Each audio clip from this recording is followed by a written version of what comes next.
such as Vancouver are vibrant and exciting, but for the people who live here, it's easy to lose touch with nature. Here in the east side of Vancouver, the local community have taken things into their own hands, turning urban wastelands into beautiful places where people can rediscover plants. In the heart of industrial downtown Vancouver, on a small patch of land squeezed in by warehouses and transport trucks, a group of young gardeners are creating a paradise.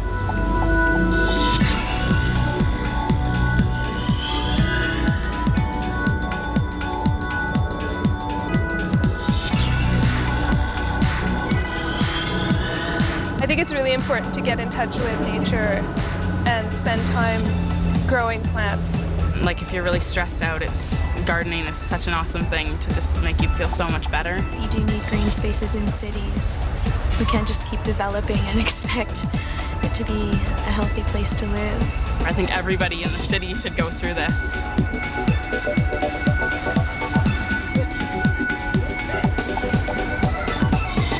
The Youth Garden is a project run by the Environmental Youth Alliance, who are funded by the Canadian government. Every 6 months, a new batch of young workers are taken on to learn about gardening and environmental principles.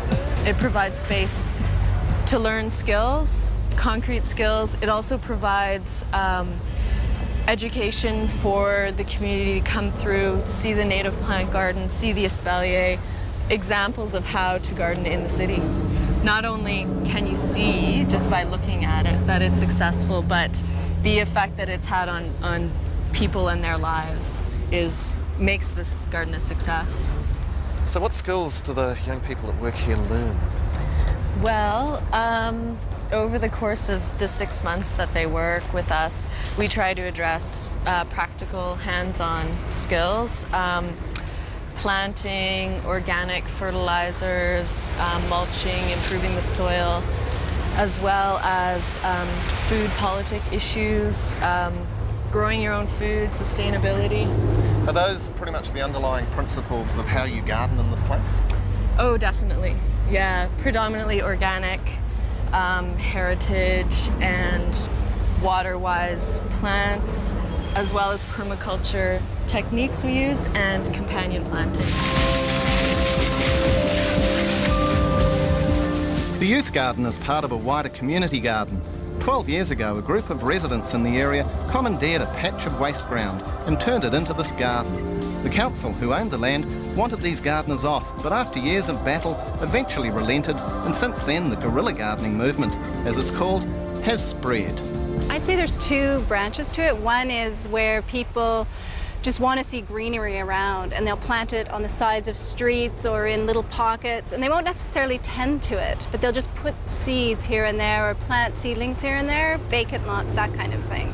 Then the other part of guerrilla gardening is something like this, a very organized community effort to take a piece of land that they don't own and doesn't belong to them, but it's not being used, and transform it into something that is needed and used. If this wasn't a community garden here, what would it be? Probably more of what you see, turfed land that has very little biodiversity.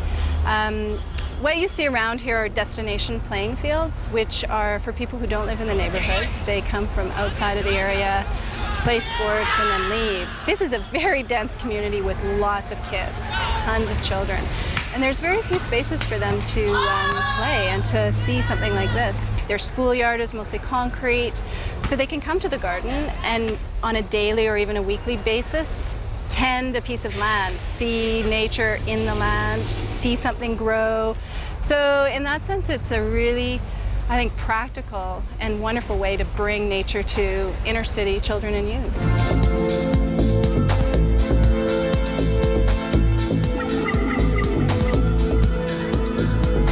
The young people at the gardens learn a number of things besides how to garden.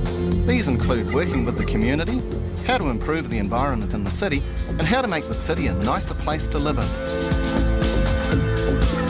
They also get the chance to learn some basic trade skills. When I first started here, I helped build the fences along the edge here, cleared tons of blackberries, helped a little bit with the native plant garden here, designed beds for gardens, planted, learned a lot about permaculture, stuff like that.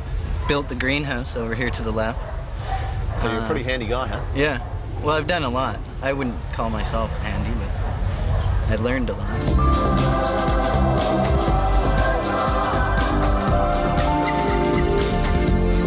What about the produce? I mean, you must have a fair amount coming out of this place. We eat some of it, we donate it to a community center, we feed the other people working with EYA, and actually a lot of it just seems to disappear. So People wander on by and off it goes. Yeah, this is a low-income neighborhood, so there's a lot of people passing by, and if they eat it, that's fine by me.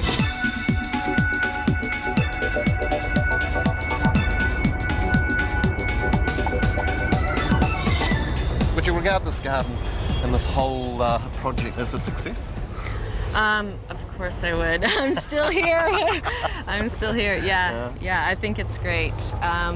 Each person gets to have their own experience, and we have a collective experience, and the garden gets lots of attention. And it looks like some of that enthusiasm from the youth garden has made a real impact on the local residents. The beautification goes on throughout the neighbourhood.